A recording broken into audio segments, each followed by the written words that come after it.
안녕하세요. 물리학 1 15번째 수업 시작하겠습니다. 저번 시간에 배웠던 내용들을 먼저 간단하게 살펴보겠습니다. 기체가 열을 흡수하면 무슨 일이 일어날까요? 기체들의 분자 운동이 활발해지고 온도가 증가합니다.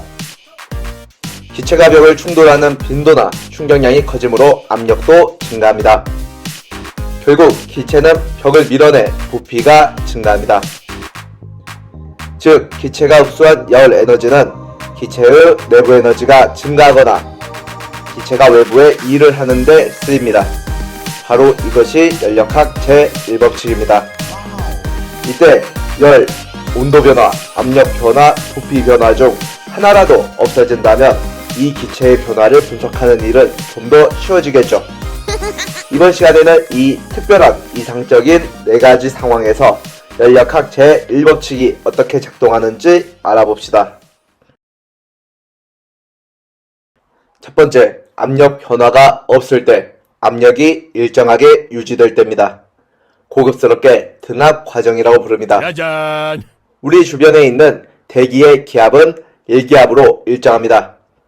그래서 대기압과 동일한 압력을 유지하며 천천히 팽창하는 고무풍선이나 일정한 속력으로 부드럽게 움직이는 피스톤이 여기에 해당합니다.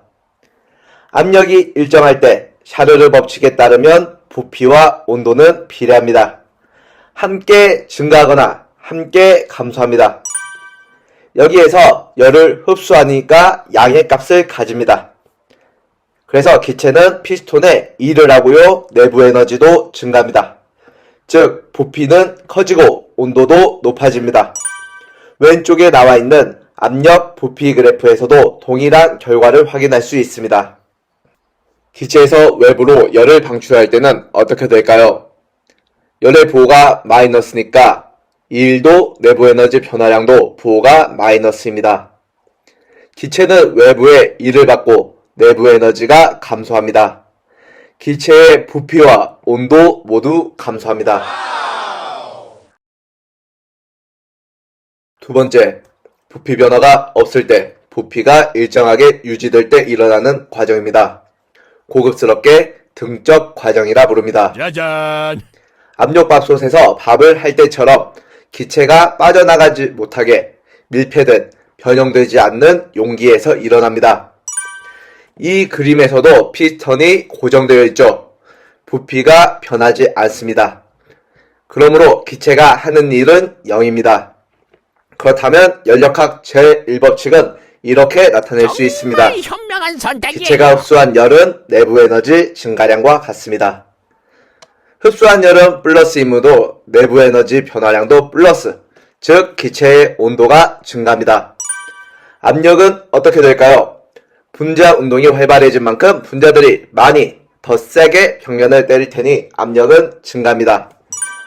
확실한 걸 좋아하는 학생들은 짜잔! 이상기체 상태 방정식에서 압력과 온도 사이의 관계를 살펴봅시다. 또 압력 부피 그래프에서도 동일한 결과를 확인할 수 있습니다. 기체에서 외부로 열을 방출할 때는 어떻게 될까요? 열의 부호가 마이너스이니 내부 에너지 변화량도 마이너스입니다. 기체는 내부 에너지, 즉 온도가 감소하고 그에 따라 압력도 자연스럽게 감소합니다. 세 번째, 온도 변화가 없을 때 온도가 일정하게 유지될 때입니다. 고급스럽게 등온 과정이라고 부릅니다. 짜잔! 온도가 변하지 않으므로 내부 에너지 변화량이 0입니다.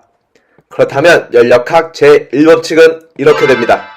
기체가 흡수한 열은 기체가 외부에 한 일과 같습니다. 정말 현명한 선택이에요. 여기에서는 흡수한 열이 플러스이므로 기체가 한 일도 플러스, 즉 기체는 외부에 일을 합니다.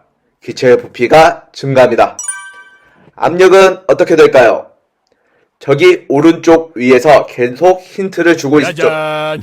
보일의 법칙에 따르면 온도가 일정할 때 압력과 부피는 반비례합니다.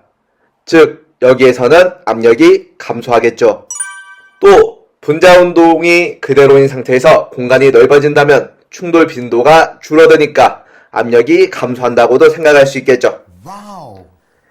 압력 부피 그래프에서 등온 과정은 등온 곡선이라는 온도가 일정한 곡선을 따라서 일어납니다. 여기에서도 부피와 압력의 변화는 동일하게 나타납니다. 기체가 외부로 열을 방출할 때는 어떻게 될까요? 열의 부호가 마이너스이니 1도 부호가 마이너스가 됩니다. 기체는 외부로부터 E를 받음으로 부피가 감소합니다. 보일의 법칙, 부피와 압력이 반비례하다는 사실을 또 써먹으면 압력이 증가한다는 사실을 발견할 수 있습니다. 네 번째, 기체가 외부와의 열 출입, 열의 이동이 없을 때입니다. 고급스럽게 단열 과정이라고 부릅니다. 짜잔. 기체가 열이 이동할 틈도 없이 빠르게 팽창하거나 빠르게 압축할 때 주로 나타납니다. 흡수 또는 방출한 열량이 0이므로 연력학 제1법칙은 이렇게 됩니다. 기체의 내부 에너지 변화량과 기체가 한 일의 합은 0입니다. 기체가 팽창할 때 부피는 증가니까 일의 부호는 플러스입니다. 더해서 0이 되어야 되니까 내부 에너지 변화량은 뭔가요? 델타 U의 부호는 마이너스가 됩니다. 즉, 단열 과정에서 기체가 팽창할 때 온도는 감소합니다. 압력은 어떻게 될까요? 분자 운동은 둔해지고 공간은 더 넓어지니까 당연 압력은 감소합니다. 이상기체 상태 방정식에서 압력과 부피, 온도 사이의 관계를 살펴보아도 압력 부피 그래프를 살펴보아도 동일한 결과가 나옵니다. 기체의 부피가 감소, 압축될 때는 어떻게 될까요? 1의 부호가 마이너스이니 내부 에너지 변화량은 플러스입니다. 기체의 내부 에너지, 즉 온도는 증가합니다. 분자 운동을 생각해봐도 이상기체 상태 방정식을 생각해봐도 압력 부피 그래프를 살펴봐도 어디서나 압력이 증가한다는 결론이 나옵니다. 단열 과정의 사례는 우리 주변에서 많이 볼 수 있고 공학적으로도 다양하게 활용됩니다. 탄산 음료의 뚜껑을 열면 공기가 순간적으로 병 밖으로 나옵니다. 기체가 존재할 수 있는 공간, 부피가 매우 커지게 됩니다. 기체의 부피가 커지는 이 과정은 매우 빠르게 일어나므로 단열 팽창 과정이라 할 수 있습니다. 이때 기체가 외부로 일을 한 만큼 기체의 내부 에너지 온도는 감소합니다. 차가워진 기체 속 수증기는 물방울로 응결되어 하얗게 보입니다. 우리 몸 안에 있던 공기가 밖으로 빠져나올 때 발생하는 입김이 하얗게 보이는 이유도 동일하게 설명할 수 있습니다. 반대로 외부의 공기를 좁은 곳으로 밀어넣을 경우에는 어떻게 될까요? 이렇게 타이어에 공기를 주입할 때처럼요. 언젠가 기회가 된다면 공이나 타이어에 공기를 주입할 때 한번 만져보세요. 뜨끈할 겁니다. 부피가 감소하는 단열 압축 과정에서 내부 에너지, 온도가 증가하기 때문입니다. 단열 과정은 기후현상을 설명할 때도 활용할 수 있습니다. 태백산맥을 기준으로 오른쪽을 영동, 왼쪽을 영서지방이라 부릅니다. 오른쪽에서 공기 덩어리가 태백산맥을 타고 올라가고 있습니다. 주변의 압력이 감소하므로 부피는 증가합니다. 단열 팽창 과정이라 생각한다면 온도가 감소하겠죠. 그러면 수증기는 응결해 구름의 형태가 되고 비를 뿌립니다. 왼쪽으로 산을 타고 내려오면 주변 압력이 증가하므로 부피가 감소합니다. 단열 압축됨으로 온도가 증가합니다. 따라서 영서지방에는 따뜻하고 습도가 낮은 바람이 불게 됩니다. 이 바람을 높새 바람이라 부릅니다.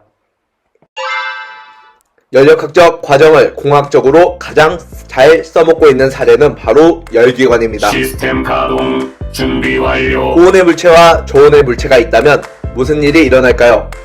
온도 차이에 의한 에너지 이동, 열이 고온에서 저온으로 이동합니다. 이때 둘 사이에 열기관이라는 걸 놓아봅시다. 그럼 이 열기관 안에 있는 기체는 이 열의 이동에 의해서 일을 하고 내부 에너지도 변화합니다. 이 일을 이용해서 바퀴를 돌립니다. 바로 전기기관을 활용한 열차, 가솔린기관, 디젤기관을 활용한 자동차죠. 이상적인 열기관 중에서 카르노 기관이라는 게 있습니다. 이 카르노 기관에서 일어나는 연력학 과정을 압력 부피 그래프로 나타내면 다음과 같습니다. 어디에서 많이 본 것 같지 않나요? A에서 B 과정은 온도가 일정한 상태에서 부피가 증가하고 있습니다. 즉 등온 팽창 과정입니다. B에서 C 과정은 열 출입이 없습니다. 이때 기체의 부피가 증가합니다. 즉 단열 팽창 과정입니다. 우리가 앞에서 배웠던 지식들을 활용한다면 이때의 에너지의 흐름, 기체의 상태 변화를 예측할 수 있습니다. 상황 파악은 증기기관의 발명 이후 과학자와 공학자들은 이 열기관의 효율을 높이기 위한 다양한 연구를 했습니다. 우리가 배운 바에 따르면 흡수한 열을 모두 1로 사용한다면 효율이 최고가 되겠죠. 안타깝게도 세상에 그런 열기관은 없고 앞으로도 절대 만들 수 없습니다. 그 이유를 다음 시간 연력학 제2법칙을 공부하며 알아보겠습니다.